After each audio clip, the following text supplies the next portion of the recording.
Bien, vamos a empezar con la lectura y comentario de la primera parte de nuestro trabajo que hemos llamado El feminismo frente al estado de bienestar, crítica y transformación. Digamos que esta primera parte va centrada principalmente en mostrar el contexto histórico del surgimiento del feminismo como movimiento crítico y movimiento emancipatorio, y cómo en el seno de este propio movimiento surgen ya el secuestro de sus principales objetivos a través de la mercantilización dentro del sistema capitalista. Bien, esta primera parte la hemos dividido en tres epígrafes. El primero dedicado al contexto histórico, precisamente a los acuerdos de Bretton Woods y a la hegemonía estadounidense, como digamos todo ese caldo de cultivo para que surge tras la Segunda Guerra Mundial. Una segunda parte donde vamos a exponer la crítica feminista de Kate Millett como punto de anclaje principal del movimiento social feminista de segunda ola. Y en tercer lugar, cómo el feminismo radical, es decir, este movimiento de Kate Millett, pues termina por mercantilizarse, o cómo comienza atravesándose el capitalismo a este movimiento social. Bien, empezamos con el contexto histórico de los acuerdos de Bretton Woods y la hegemonía estadounidense. Bien, los acuerdos de Bretton Woods fueron firmados en 1944, es decir, a finales de la Segunda Guerra Mundial, entre varias naciones, 44 concretamente, para, digamos, ponerse un poco de acuerdo con qué iban a hacer las principales democracias occidentales con la situación económica. Se plantearon dos propuestas, dos alternativas, dos modelos económicos, el modelo del inglés Keynes y el modelo del estadounidense Harry Dexter White. El modelo de Keynes, que proponía un banco central mundial con una única moneda, digamos, al margen de cualquier economía específica, el llamado Bancor, finalmente pues no fue el que triunfó, aunque sí que quedaron muchas influencias de Keynes, como veremos más adelante, porque la presencia de Estados Unidos fue fundamental en estos acuerdos de Bretton Woods. Según apunta el historiador Ben Stale en la batalla de Bretton Woods de 2016, Estados Unidos tenía muchísima importancia en el panorama económico mundial, por lo que finalmente acabó decantando digamos, los debates en los acuerdos de Bretton Woods, puesto que Estados Unidos producía en los años 40 la mitad del carbón mundial, 2/3 del petróleo y más de la mitad de la electricidad, y gran parte de los bienes industriales como los barcos, los vehículos, armamento y maquinaria. Lo cual, como decimos, pues le daba un dominio económico decisivo, ¿no? Entonces, esta hegemonía lo que hizo que fue finalmente que Estados Unidos tuviera más peso a la hora de plantear un modelo económico alternativo al de Keynes, y que fuera finalmente el que se implantara como los acuerdos de Bretton Woods. Como decimos, aunque el modelo de Keynes no fue el que se aplicó, sino que fue finalmente el de Dexter White, que ahora explicaremos en qué consiste, sí que de alguna manera sí que se dejó huella este keynesianismo que se aplicó a finales de los años 20 tras el crack del 29. Sí que se aplicó en cierta medida esta idea de la intervención estatal sobre los estados, que es la clave fundamental, ¿no? Digamos, de la economía de los estados de bienestar a partir de los años 50. Como digo, sin embargo, triunfó el plan de Dexter White, que incluía la creación de un Fondo Monetario Internacional para financiar países mediante la emisión de deuda. Esto no lo proponía Keynes, puesto que la moneda principal que existía en ese Fondo Monetario Internacional para emitir deuda sería el dólar, ¿vale? Es cierto que todavía mantenía el patrón oro, ese dólar, es decir, que no era una cuestión, no podían emitir deuda de manera indiscriminada, aunque luego veremos lo que ocurre con eso. ¿Qué ocurre? Que Estados Unidos en los años 50 pues comienza a exportar dólares a través de deuda, obteniendo unas ganancias pues tremendas, que al final acabaron pues por producir la hegemonía estadounidense que ocurrió en los años 50, 60. La propia economía estadounidense además se consolidó a través del control estatal de los mercados. Esto es la clave, ¿no? Estabilizando las tensiones entre clases mediante ciertas aplicaciones de ciertas políticas sociales, ¿no? De cierto intervencionismo estatal, como decimos, para regular a las clases sociales, ¿no?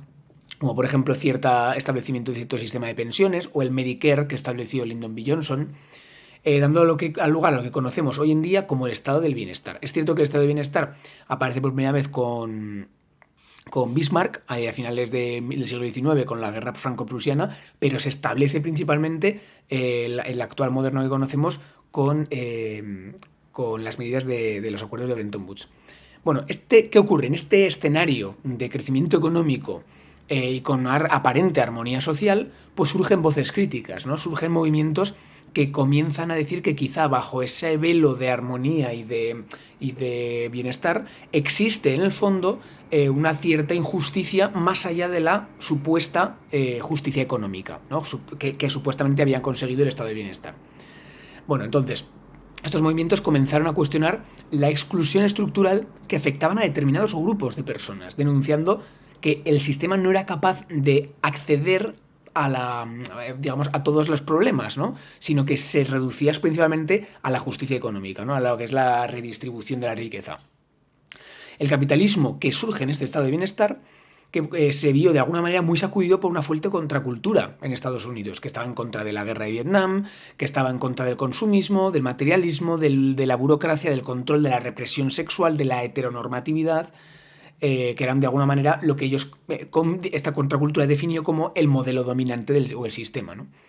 En este contexto histórico y social de contracultura, como estamos diciendo, aparece el feminismo de segunda ola, que viene de alguna manera a complementar el feminismo liberal de Betty Friedan, que surgió en los años 40 y 50.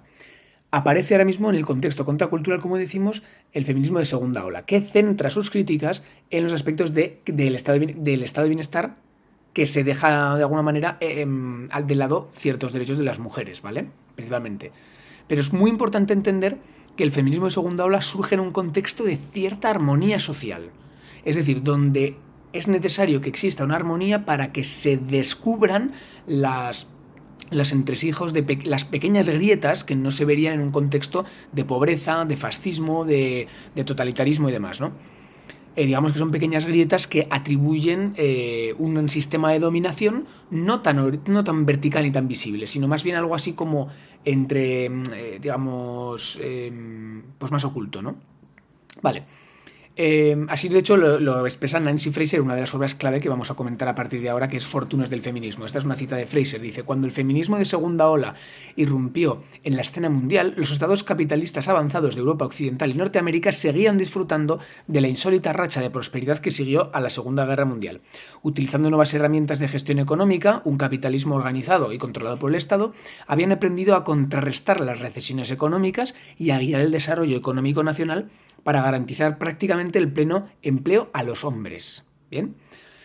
Bueno, pero ¿qué ocurre? Que Nancy Fraser muy inteligentemente muestra cómo el feminismo de segunda ola muestra estos puntos ciegos del estado de bienestar occidental, ¿no? Y destacando cómo este modelo que aparentemente, teniendo esta prosperidad económica, excluye sistemáticamente ciertas formas de justicia, sobre todo referidas a ciertos colectivos, ¿no? Bueno, varios aspectos que señala Nancy Fraser con respecto al estado de bienestar. Bueno, el primero que ya hemos dicho es el economicismo, el entender que supuestamente al resolver los problemas económicos se resuelven todas las injusticias. El androcentrismo, que de alguna manera complementa el economicismo, asumiendo que el sistema, la estructura económica de ese momento estaba basada en el modelo del salario familiar, donde era el hombre el que trabajaba y llevaba principalmente el salario a casa, el proveedor económico. Entonces ocurre de alguna manera esta solidaridad supuestamente, ¿verdad?, entre el androcentrismo y el economicismo. También nombra Nancy Fraser el estatismo, donde existe un control muy férreo del Estado hacia los mercados y los derechos sociales, pero no es un control de un Estado, que pretenda de alguna forma incluir a todos los sujetos ciudadanos, sino justamente que premia a un tipo de individuo concreto que será el centro del mercado y el centro de la familia, que sería el hombre blanco, ¿no? El hombre blanco, cabeza de familia. Por tanto, se dejan al lado ciertos grupos, aquellos que salen del ideal humanista, heredero de la modernidad, por supuesto, que son las mujeres, las personas racializadas, sexualizadas, etcétera, ¿no? Bien, el acceso privilegiado al ámbito público de los hombres, como decimos, se materializa en la trascendencia en la historia, el desarrollo personal y laboral, mientras que se reduce al papel privado y doméstico. Esto ya lo señala Simone de Beauvoir en el 48, ¿no? en el segundo sexo.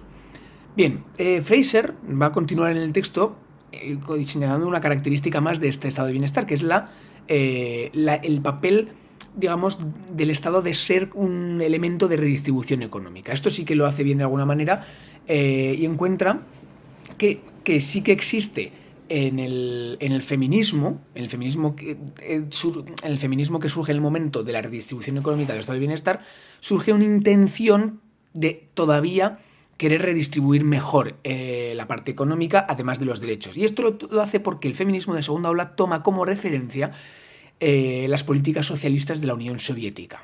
Esto es fundamental. Bien, como decimos, el feminismo de segunda ola toma la crítica al capitalismo, pero no pretende eliminar el estado del bienestar, sino de alguna manera como luchar por la redistribución para que afecte a todas las capas sociales. Así es como los pone Fraser tal cual. Dice, las primeras feministas de la segunda ola no intentaron tanto desmantelar el estado del bienestar como transformarlo en una fuerza capaz de ayudar a superar la dominación masculina. Existía, por tanto, un horizonte de emancipación muy importante que venía de la URSS. Ese horizonte de emancipación era el foco, ¿bien? Puesto que suponía una alternativa efectiva en ciertas cosas para Estados Unidos. Y en el caso de feministas como Alexandra Kollontai o Flora Tristan, que son ejemplos de este feminismo socialista, que servía como inspiración y referencia a los movimientos europeos y norteamericanos, ¿vale? Bien, el feminismo de segunda ola, como decimos, impregnó de género al socialismo. Esta es una tesis como que podríamos determinar de lo que hizo el feminismo de segunda ola, ya que comparte ciertos lemas e intenciones con él, a saber, acabar con el patriarcado, emancipar al sujeto político feminista, es decir, acabar con el patriarcado es un poco similar a lo que diríamos desde el socialismo, acabar con el capitalismo, ¿no? Entonces sí que proponen ciertos lemas, pero añadiéndole la idea del género. Entonces, en este sentido, el feminismo de los años 60 y 70 propone de la mano de Kate Millett o de Shulamit Firestone, que son dos figuras fundamentales, modificar las estructuras de poder, redistribuir el capital y los recursos, e incluso en el caso de Firestone, que esto es muy interesante, hace una especie de símil entre la revolución socialista con la revolución feminista, en lo referente a la eliminación de los privilegios masculinos y, en definitiva, una supresión de las clases sociales. Es algo así como que plantea una misma idea de que el socialismo y el comunismo, esos dos estados, ¿no? El momento en el que la teoría socialista nos marca que hay dos estados para la emancipación humana, que sería el modo de producción socialista, que todavía mantiene el Estado como gestor de los recursos y de los medios de producción, y finalmente el estado del comunismo, en el que sería un modo de producción en el que ya no habría Estado, sino que cada cual según sus necesidades y sus capacidades, ¿no? Bueno, pues esos dos pasos que ocurren en la teoría socialista también la propone Firestone en el tema de la teoría de la emancipación feminista. Sería un primer momento de redistribución y de modificación del género sí existente, pero finalmente un horizonte de emancipación de eliminación de los sexos. Esto es muy interesante porque le podríamos ver incluso una intención queer, que podríamos llamar ahora mismo, ¿no? De desidentificación de los sexos. Vale. También Simone de Beauvoir siguió el humanismo marxista, es decir, siguió la idea marxista, al argumentar que el capitalismo frustra todo el potencial de los humanos, en particular el de las mujeres, por lo que solo una revolución socialista podría liberarles, ¿no? Esto es alguna cosa como que decimos que sigue muy, muy patente el socialismo dentro del feminismo de segunda ola. Vale, de este modo, la alternativa al patriarcado como sistema de dominación masculina pasaba necesariamente por plantear también una alternativa al mercado y al Estado. Bueno, vamos a ahondar más profundamente en esta cuestión feminista de segunda ola, metiéndonos de lleno en la crítica feminista de Kate Millett, que es nuestro segundo epígrafe de esta primera parte. Bien, la obra Política sexual fue publicada en 1970 como el resultado de una investigación que Kate Millett presentó como tesis doctoral en la Universidad de Columbia, y constituye una de las cumbres del feminismo de segunda ola. Millett fue una pensadora estadounidense nacida en 1934 en Saint Paul, Minnesota, que produjo una extensa obra a lo largo de los años 60 hasta mitad del siglo XXI. A la par que desarrolló una labor intelectual muy prolífica, Millett ejerció un fuerte activismo político que llevó al surgimiento del feminismo radical, de este movimiento, ¿no? Este feminismo es radical, recibe este nombre, en tanto que pretende dar una explicación fundamental, radical, de las relaciones sociales en tanto a la comprensión del sexo como categoría política, y por su aplicación a todas las facetas de la realidad personal y social. Es decir, el feminismo es radical porque la dominación de género es radical, es decir, es fundamental, ¿no? Ese sentido es radical. Esta línea de feminismo se sitúa en un contexto histórico que ya hemos determinado, donde el patriarcado no es que ejerciera un dominio tan coercitivo como, por ejemplo, sí que existe en épocas anteriores, sino más bien una suerte de régimen de control, ¿no? De disciplina, como desde Foucault podríamos decir, basado en el consentimiento supuestamente tácito, donde la represión ya no es vertical y objetiva, sino más bien una aparente libertad sexual, una libertad hacia las mujeres, pero que realmente lo que está ocultando es un mecanismo de producción de subjetividad. Bien, que aquí es donde entraría el concepto propiamente de género que analizará en este contexto Kate Millett. Bueno, a partir de los años 60, ¿qué ocurre? Pues que es cierto, las leyes de la mayoría de las sociedades occidentales, las leyes, pues no manifestaban una discriminación sexual explícita en sus propios postulados, en forma de reclusión o de no participación política de las mujeres. Por ejemplo, la ley de igualdad salarial de 1963 en Estados Unidos prohíbe la discriminación salarial por razón de sexo. Es una prohibición. ¿Qué pasa? Que sin embargo, si miramos los datos, las mujeres en promedio han sido pagadas menos que los hombres en Estados Unidos. De hecho, es muy interesante, ¿no? Como podríamos traer a Kate Millett en una conversación con Michel Foucault, puesto que este sistema de dominación no explícito, no vertical, se podría de alguna manera denominar patriarcado biopolítico, ¿no? Bueno, una de las estrategias de este patriarcado biopolítico que denominamos, digamos, de esta manera repentina, consiste en extender sus redes de dominación ya no de forma vertical, en leyes, sino de forma horizontal, de forma mucho más sutil. Es decir, con formas de control y de producción de subjetividad en torno a una idea de normalidad, ¿no? En torno a una supuesta, sí, una idea de normalidad. Bien, ¿qué ocurre? Que además trata de ocultar sus mecanismos para responsabilizar a la sociedad, a los individuos de esta dominación. No es que sea el sistema de gobierno o el sistema o el sistema el que produce de alguna manera la dominación, puesto que fíjate, en las leyes no pone nada de dominación, sino que serán los individuos malos y represivos los que pagan menos a las mujeres. Bien, esto es un mecanismo fundamental que utiliza el patriarcado biopolítico para no responsabilizarse a sí mismo, sino para ocultar sus propios mecanismos de opresión. Así, no sería un sistema patriarcal el que dominara a través de discursos médicos, estéticos, familiares, económicos o psicológicos, sino individuos enfermos y malvados los que lo hacen mediante actitudes perversas e inusuales, como por ejemplo la violación, ¿no?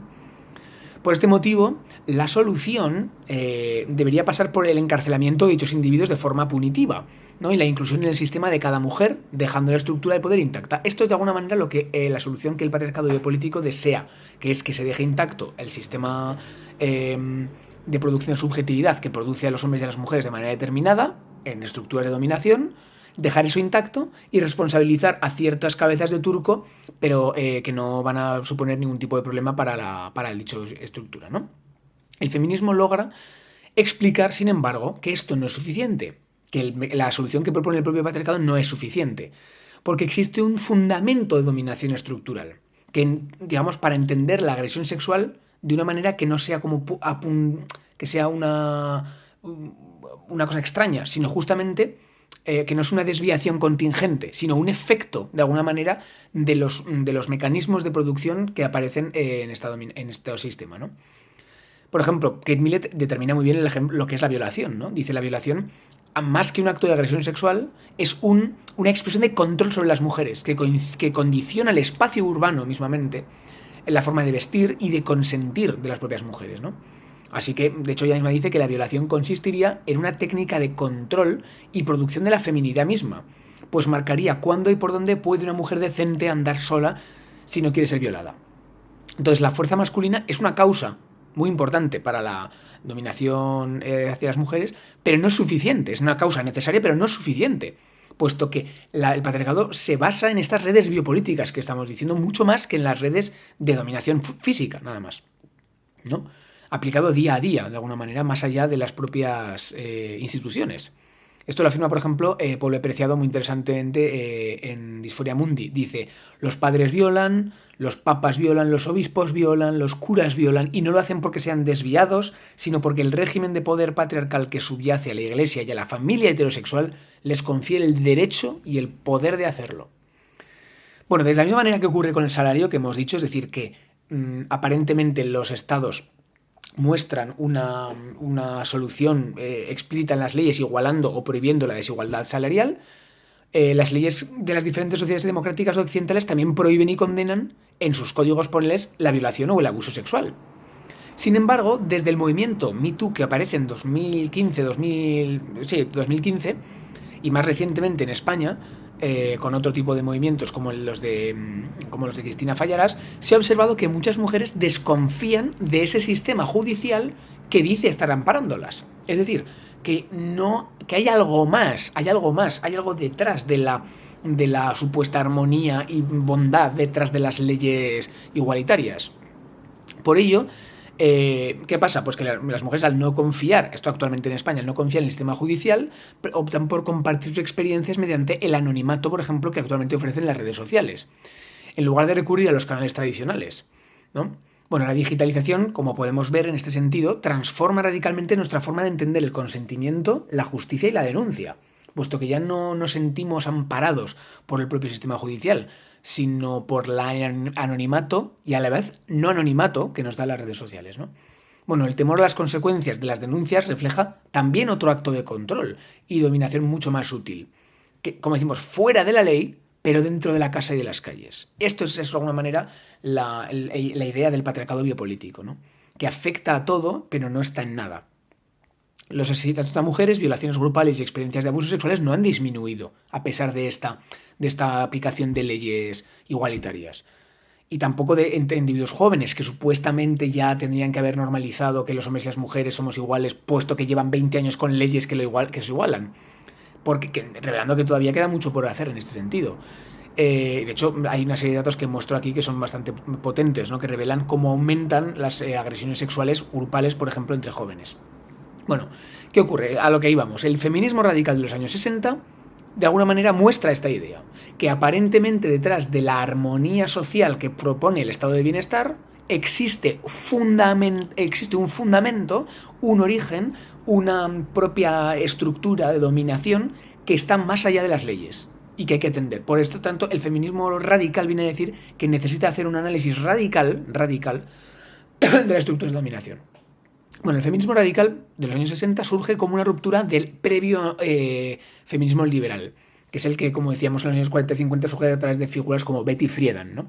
Al considerar que este último no abordaba las raíces estructurales de la opresión realmente, al 100%, sino que de alguna manera era como buscaba integrar a las mujeres dentro del sistema, sin cambiar la estructura como tal, ¿no? De hecho, el feminismo liberal se inicia con las sufragistas de primera ola, Mary Wollstonecraft principalmente, ¿no? Y desarrollado principalmente, como hemos dicho después, por Betty Friedan, en la mística de la feminidad del 63. Aborda Friedan esta idea de el problema que no tiene nombre, ¿no? Que es la situación de las mujeres de insatisfacción, de malestar, de las mujeres que aparentemente lo tienen todo, pero que están atrapadas en roles tradicionales y limitan sus vidas, ¿no? ¿Qué ocurre? Pues que lo que proponía Friedan no era cambiar el sistema, puesto que el sistema no ve ella, Friedan, que estuviera mal de por sí, sino que es dar más derechos a esas mujeres que no saben el malestar, que no tienen nombre, ¿no? A esas mujeres. Bueno, ¿qué ocurre?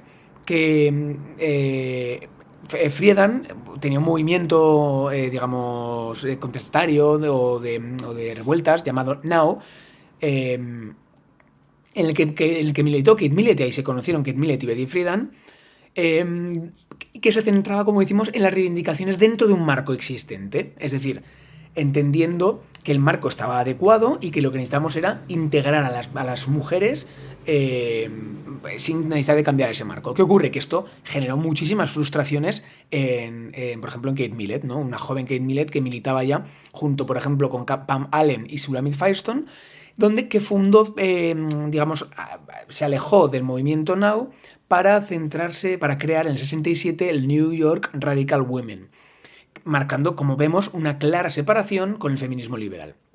Además, también, en ese mismo año, surge también un desencanto dentro de unas organizaciones revolucionarias, que era lo que en Estados Unidos se conocía como el Movement, que eran dos asociaciones revolucionarias, el SNCC y el SDS, que, digamos, durante una conferencia, pues se dieron cuenta de que las demandas de las mujeres no eran escuchadas y que además no se atendía a esta idea radical de que era la estructura de dominación la que es donde estaba el problema, sino que este movement, más indicado a una idea más socialista, pues digamos dejó de lado el feminismo. Entonces, el feminismo radical surge como una una solución alternativa al feminismo liberal y al movement socialista pues de tinte más comunista en los años 60 de Estados Unidos. Entonces, ¿qué ocurre? Que es una emancipación. El feminismo radical surge como una emancipación, puesto que tenían que trazar un camino independiente, ¿vale?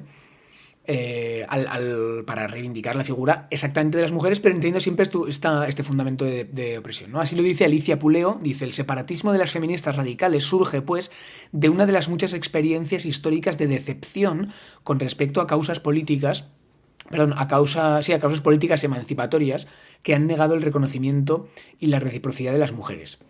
Por otro lado, el feminismo radical se distingue, además del feminismo liberal, como hemos visto, y del movement, del feminismo socialista, el que hemos nombrado antes, que es tan importante en el contexto contrarrevolucionario, en el contexto en el contexto revolucionario de los años 60, ¿no? Es cierto que toman algunos de sus conceptos, como hemos dicho. El feminismo radical surge como una oposición al movimiento al feminismo socialista. Mientras que el feminismo socialista vincula la emancipación de las mujeres a la transformación económica de los medios de producción, de la socialización de los medios de producción, el feminismo radical entiende la opresión de género como un problema diferente al problema económico, que requiere un proyecto político independiente, diferente del proyecto socialista. Entonces es fundamental destacar que el feminismo radical tomó inspiración de los movimientos también, además, antirracistas y anticolonialistas de los años 60, que también habían optado por independizarse del movement SNCC al enfrentarse de nuevo a este tipo de dinámicas de exclusión, ¿no? Esto es, por ejemplo, el caso de Angela Davis. Entonces, el socialismo se queda incluso obsoleto en los años 60 en Estados Unidos, puesto que aparece el feminismo de segunda ola, radical, los movimientos antirracistas y los movimientos anticolonialistas. Bien, vamos a centrarnos como tal en la obra de política sexual de Kate Millett para ahondar en esta crítica feminista que hace la autora. Esta autora, digamos que relaciona antropología, economía, historia, psicología, sociología y crítica literaria en una misma obra, ¿no? Que es bastante potente.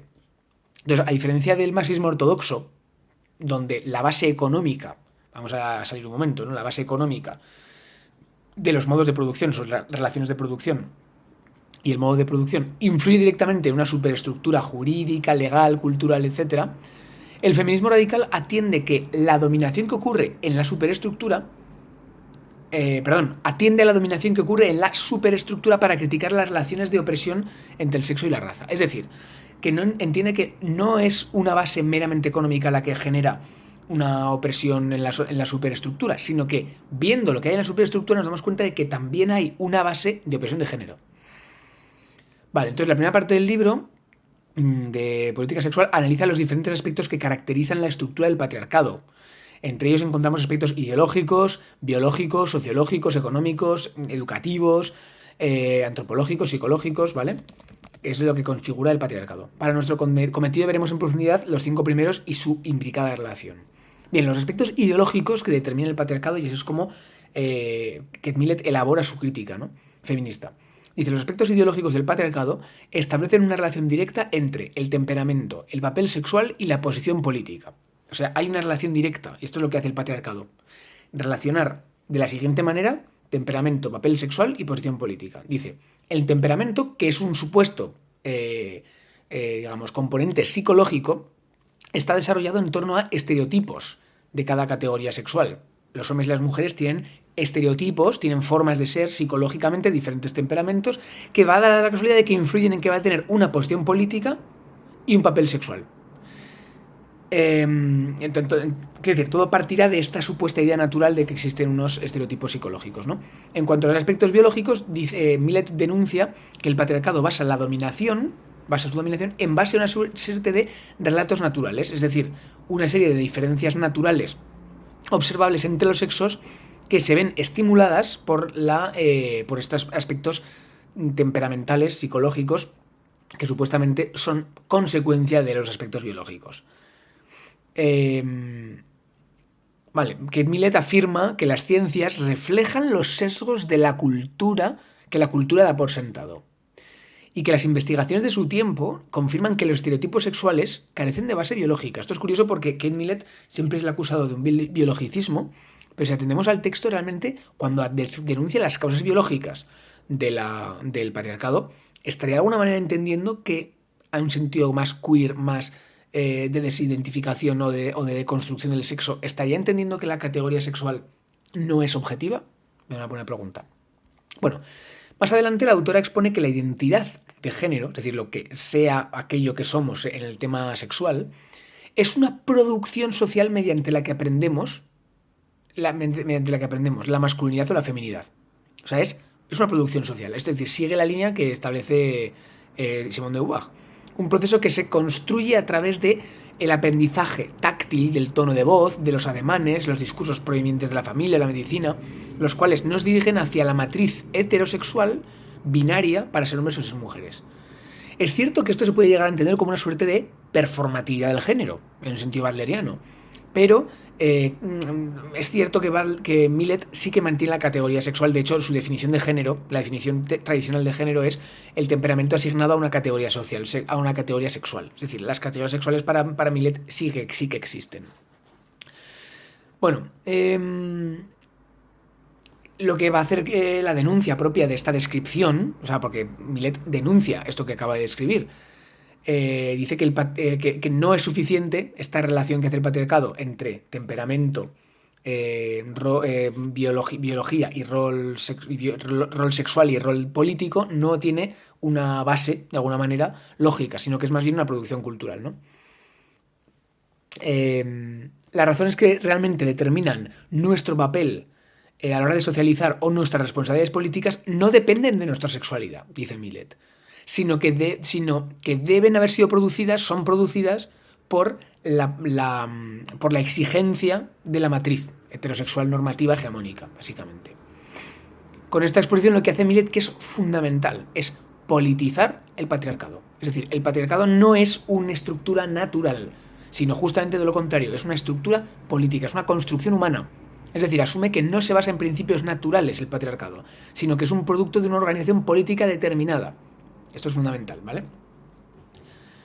Son las relaciones sociales, esto siguiendo un poquito lo que viene a decir Marx, ¿no?, en las tesis sobre Feuerbach, cuando dice Marx que la esencia humana no es algo abstracto inherente a cada individuo, sino el conjunto de las relaciones sociales, pues seguiría un poco esta idea de Kate Millett, ¿no?, de que nuestra esencia es el conjunto de las relaciones sociales, y de ahí la estructuración política que se haga no deriva de una cuestión natural, sino de justamente esto, del conjunto de las relaciones sociales. Vale, de esta forma, tanto Millett como Marx, en cierta medida que comparten, ¿no?, desafían esta noción de lo humano como una base inmutable y natural. Y entiende, de aquí la máxima del feminismo radical, que lo personal es político. Esta es la clave de Kate Millett, ¿no?, del feminismo radical, de que lo personal es político. Y esto tiene esta base marxista, pero también una base relacional, una base de una ontología relacional, que nos va a servir muchísimo que nos va a servir, no, que sirvió mucho para la construcción de los nuevos feminismos actuales, incluso de la teoría queer, ¿no?, o incluso de los nuevos materialismos que tratará nuestra tercera parte. Bueno, siguiendo con los aspectos sociológicos que determina Kate Millett en política sexual sobre el patriarcado, dice que Millett rastrea las instituciones que logran consolidar los principios patriarcales, las instituciones como la familia, la sociedad y el Estado, estas tres principales instituciones, y las entiende, bueno, realmente ya no lo dice este término, pero nosotros podemos entenderlas, que luego nos vendrá muy bien para nuestra segunda parte, como tecnologías de producción de subjetividades. Esas son las instituciones. Las instituciones políticas, la familia, la sociedad civil y el Estado son realmente lugares donde se producen las subjetividades. Una subjetividad que al producirse se produce dentro de una matriz normativa para justificar su estructura de dominación, ¿no? Entonces, estas instituciones, aunque son diferentes, la familia, la sociedad y el Estado, comparten la función de consolidar las relaciones de poder y de dominación. En la familia hay alguien que domina, en la sociedad hay unas situaciones de poder y de control, el Estado genera una situación de poder y de control. Entonces, Aquí lo decimos, ¿no? La familia tradicionalmente se configuró en torno a la propiedad y el dominio, ¿no? Dando al padre de la familia derechos sobre la esposa y sus hijos. La sociedad, por otra parte, actúa como el espacio de reproducción de esos valores patriarcales que se dan en la familia. Y el Estado opera como el garante del funcionamiento de estas otras dos instituciones, a través de la ley, principalmente. Entonces, la ley, por ejemplo, en el caso fundamental, ¿no? Que esto es una denuncia socialista muy, muy clara. La ley que defiende la propiedad privada plantea como si esta propiedad privada fuera una suerte de derecho natural, pero realmente no es más que haya una ley contra la propiedad privada, que haya una ley que defienda la propiedad privada, realmente es el efecto de esta socialización o digamos de estas instituciones previas que se han basado en la dominación dentro de su propia institución. Es decir, la familia entiende que es de su propiedad sus hijos y su mujer.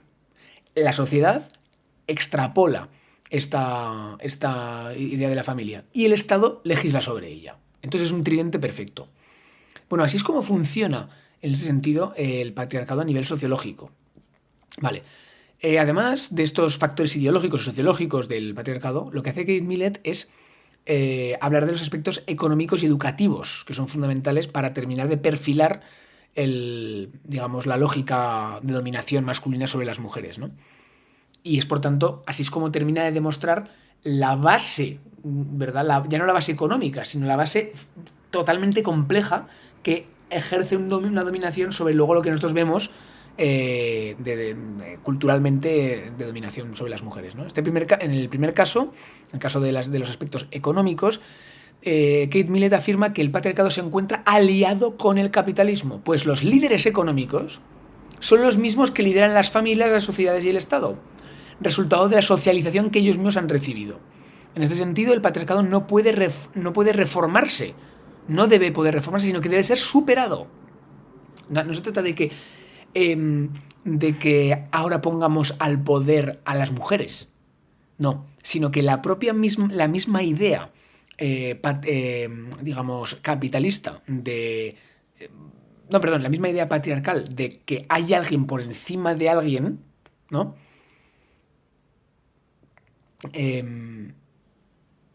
No se trata de sustituirla, no se trata de sustituir quién domina a quién, sino de eliminar esa idea, ¿no? La abolición del patriarcado debe pasar necesariamente por la abolición del modo de producción capitalista, es decir, de las dos cosas, poniendo el punto de mira en un horizonte de emancipación alternativo, ¿vale? Bueno, la economista Heidi Hartman, destacó la persistencia del patriarcado en otros sistemas de organización social, pero señaló especialmente su alianza en el capitalismo. Es decir, también hay patriarcado en el socialismo, también hay patriarcado en la anarquía, pero hay una alianza muy fuerte entre patriarcado y capitalismo, puesto que los pactos patriarcales entre clases, donde los hombres de clases funcionan como un mecanismo clave para permitir la dominación económica entre hombres y dominación de género sobre las mujeres. O sea que hay una relación intrínseca, ¿no? También podríamos incluso estudiar los estudios sobre el origen de la sociedad para Levi-Strauss, por ejemplo, ¿no? Del intercambio de mujeres, o de Gail Rubin.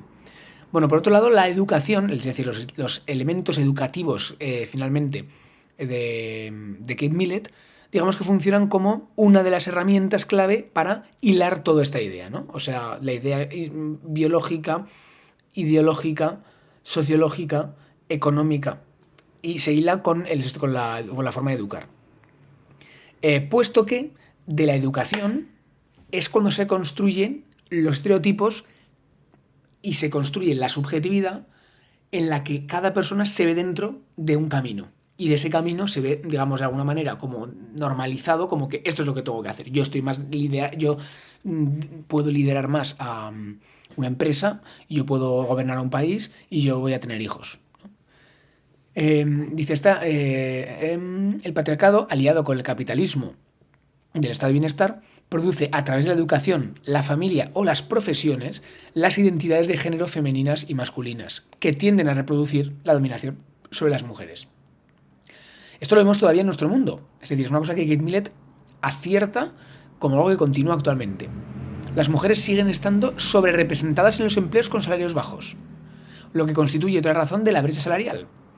Un reciente estudio de Pensilvania señala que, según la Oficina de Censo de Estados Unidos, la brecha salarial de género sigue creciendo, ya que casi el 60% de los empleos peor remunerados están ocupados por mujeres. Estos empleos incluyen tareas como el cuidado de personas, el trabajo doméstico, el cuidado personal y la preparación de alimentos. Bueno, el estudio y otro estudio de educación, el TIMSS, que es similar a la educación PISA, pero educación primaria, esto es muy interesante, demuestra que la ventaja que los niños sacan a las niñas en matemáticas vuelve a aumentar, lo que favorece a que los estereotipos forjados desde la educación familiar determinen las oportunidades y las elecciones laborales que terminarán por, como vemos, continuar la dominación sobre las mujeres. Esto muy fácilmente es, esgrimido por los biologicistas y conservadores como que es una tendencia natural de que a mi hija pues no se le dan bien las mates y a mi hijo se le da muy bien el fútbol, ya está. Mientras que esa simplificación o ese entender que es una cuestión individual, de que son ellos que libremente han despertado su pasión por llevar el pelo corto o por depilarse las piernas, en vez de entender que es una cuestión, digamos, estructural de producción de subjetividad, es uno de los discursos más tradicionales dentro del conservadurismo y dentro del tradicionalismo. Y el feminismo radical justamente viene a denunciar esta individualización, ¿no? O esta supuesta originalidad que podemos tener nosotros por performar un género u otro, sino que entender la razón social y política de todos nuestros actos, deseos y incluso futuro laborales, ¿no? Bien, hemos terminado esta segunda parte en la que, como hemos visto, hemos puesto en contexto cuál es la crítica feminista que hace Kate Millett al capitalismo del bienestar, al estado de bienestar que propuso esa supuesta armonía en los estados occidentales, ¿no? ¿Qué ocurre? Que ahora, a ver cómo toma el capitalismo del estado de bienestar esta crítica feminista. A ver cómo la toma. Porque aquí es donde está el núcleo del trabajo, que es la supuesta mercantilización de este feminismo radical. Y es que, al parecer, el feminismo radical supone una crítica muy potente al capitalismo, puesto que lo relaciona con el patriarcado, entiende toda esta estructura de dominación sociológica, ideológica y demás, pero ¿cómo la recibe? ¿La interioriza, la critica o finalmente sabe aprovechar sus críticas para cambiarlo y mejorarlo? Vamos a verlo. Bueno, durante los años 70, que es cuando ya escribe Suleiman Firestone, dialéctica del sexo, o Kate Millett, política sexual, el feminismo radical en esta época todavía no fue absorbido por el mercado, ni utilizado como herramienta de legitimación del sistema. Esto es muy, muy importante. En este momento el feminismo era visto como un problema. Es decir, era algo que no gustaba, que sentaba mal, porque denunciaba las cosas, estaba en contra de la familia. Era un peligro. El feminismo en los años 70 era un peligro. Era un movimiento contestatario que chocaba frontalmente contra el statu quo de las sociedades occidentales. Como digo, el feminismo suponía un enfrentamiento, un cuestionamiento directo al modelo de vida normalizado que Estados Unidos exportó al mundo, basado en la familia heterosexual, blanca, burguesa y patriarcal, que consume, produce y es propietaria. ¿Por qué? ¿Por qué es un problema el feminismo? Porque muestra y porque desveló las opresiones ocultas tras la aparente paz social que otorgaba el estado de bienestar. Desde este paradigma anticapitalista, antirracista y antipatriarcal o anticolonialista también. Entonces, durante gran parte del siglo XX, todo el seguido, especialmente después, en el contexto de la Guerra Fría, las feministas estadounidenses fueron percibidas como amenazas al orden social y cultural. Al igual que eran los comunistas, al igual que eran vistos los homosexuales y otros grupos considerados subversivos, ¿no? Este fenómeno, el fenómeno de esta persecución a los enemigos de Estados Unidos y a los enemigos de la prosperidad, podríamos decir, estuvo muy influido por el macartismo, que fue este periodo de los años 50 y 60 y, digamos, posteriormente también con la propia ideología que se quedó del macartismo, de intensa persecución política liderada por el senador republicano de Wisconsin, que lleva este propio nombre, Joseph McCarthy, que acusaba de deslealtad, comunismo, traición a la patria a todo esta serie de grupos. En este clima de tensión y de persecución, cualquier ideología que cuestionara los valores tradicionales ya los hemos dicho, familia nuclear heterosexual, capitalismo, privilegios de raza y los principios patriarcales, todo esto, los que lo cuestionaban, eran un peligro para la estabilidad nacional. ¿Qué pasa? Que es cierto que el macartismo no tuvo como objetivo al feminismo, digamos, en sus listas, pero sino a movimientos principalmente del comunismo contrarios a las normas sociales. Pero es verdad que como el feminismo estaba asociado principalmente a los movimientos socialistas, e incluso movimientos homosexuales, un hombre feminista era considerado homosexual, una mujer feminista era considerada comunista y un hombre comunista era entendido ya, como hemos dicho, un traidor de la patria, pues el feminismo era un foco secundario del macartismo, de la persecución, ¿no? Y esto sirve para decir lo que hemos dicho, que el feminismo no es en absoluto un aliado del capitalismo en el estado de bienestar, no lo es. Bueno, como decimos, el feminismo radical de Kate Millett no llegó a ser mercantilizado, puesto que sus objetivos se oponían al del desarrollo, al del capitalismo hegemónico de este periodo. Sin embargo, en la segunda parte del trabajo, que haremos en otro vídeo, analizaremos cómo con la llegada del capitalismo neoliberal, la variante del capitalismo neoliberal que comienza a fraguarse a mediados de los años 70, pero que llega en los años 80, triunfa en los años 90 y 2000, el feminismo, digamos, se transforma.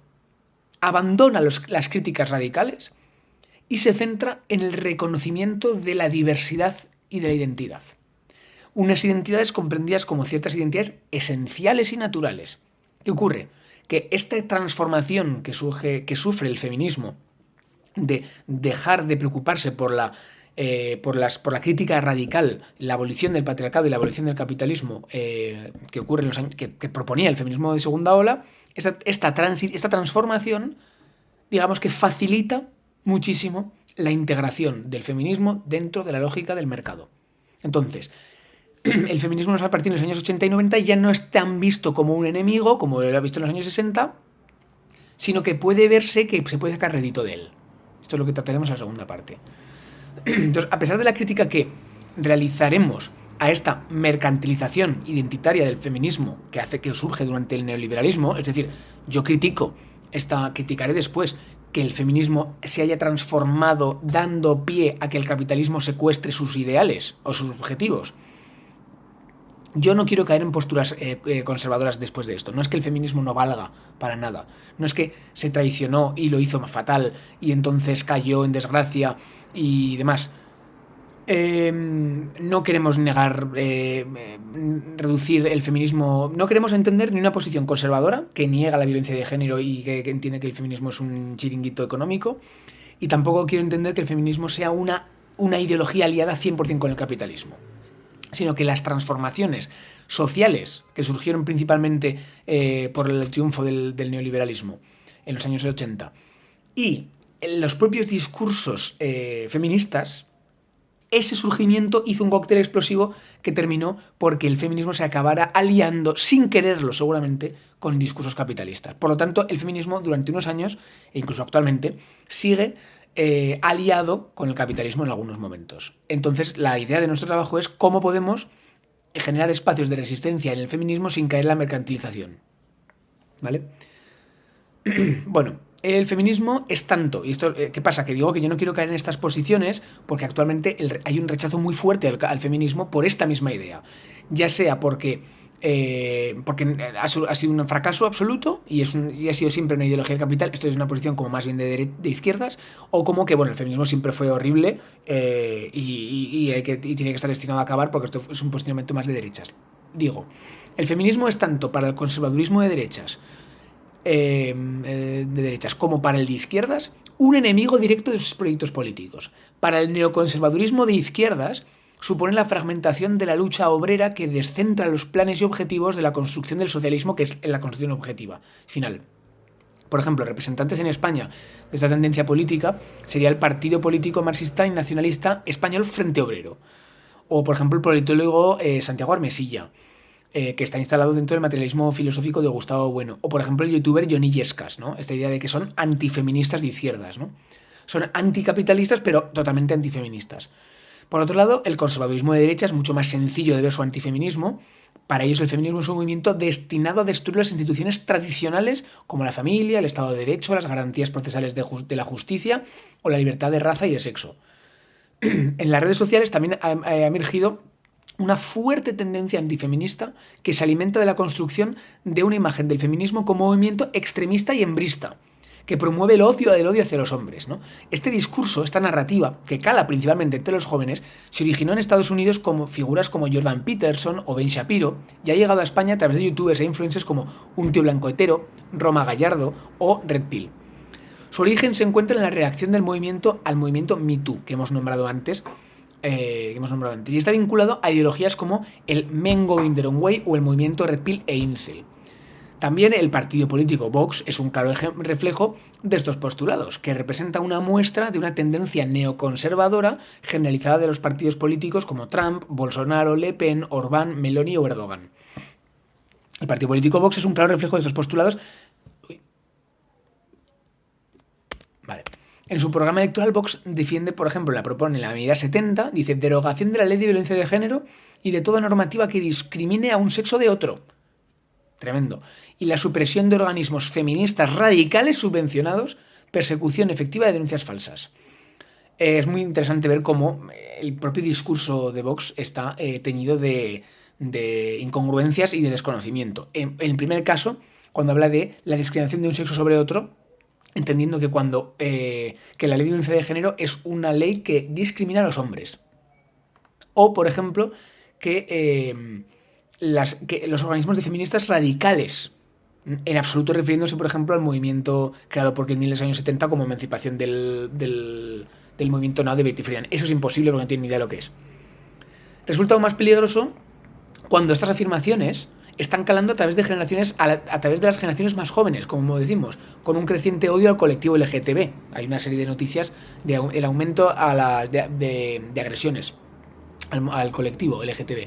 Un aumento de la violencia sexual, principalmente grupal, el creciente y adelantado aumento del consumo de pornografía y un resentimiento de los hombres canalizando los movimientos de afirmación masculina como los antes nombrados, ¿no? Vale.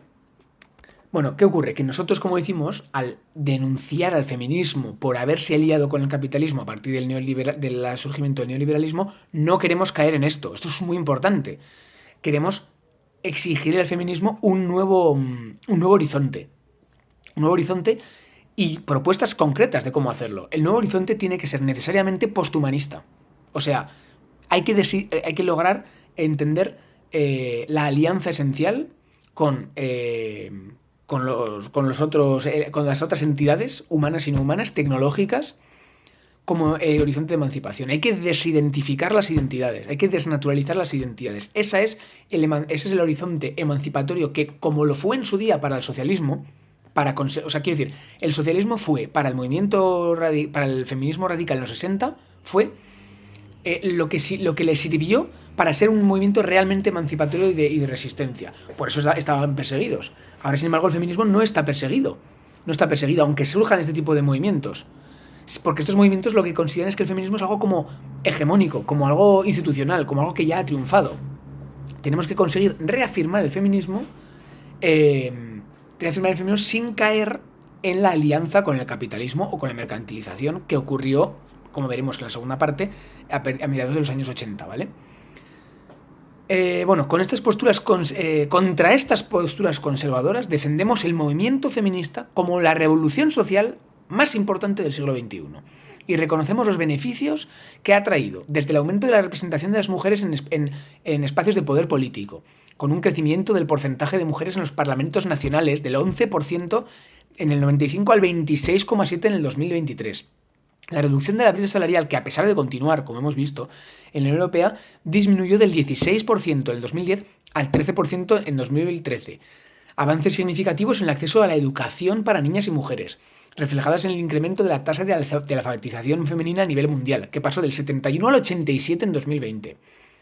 A juicio desde este trabajo, no se deben dejar de lado las políticas de acción positiva hacia los cuerpos feminizados hasta que no se mejoren los datos expuestos, para luego acceder a la deconstrucción de las identidades naturales, que ese será el camino que consideramos en este trabajo como el camino que debe llevar el feminismo para ser un movimiento de resistencia ante el capitalismo y ante el patriarcado, podríamos decirlo así, ¿no? Ante cualquier sistema de dominación. Tiene que reconfigurarse, no puede volver a caer otra vez en la mercantilización y en los spots de publicidad como cayó, y veremos más adelante en como cayó en los años 80, ¿no? Sin embargo, resulta crucial, y esto es lo que haremos en la segunda parte, criticar cómo el feminismo, en su vertiente esencialista TERF y en su vertiente esencialista LGTB, ha sido mercantilizado dentro del sistema capitalista, transformándose en un producto de consumo que refuerza la lógica neoliberal en lugar de subvertirla. Esta crítica no podemos no hacerla. Este proceso ha vaciado al feminismo de su potencial emancipador en ciertos contextos, despolitizando sus luchas y subordinándolas a las dinámicas del mercado. Profundizaremos más adelante en la siguiente parte.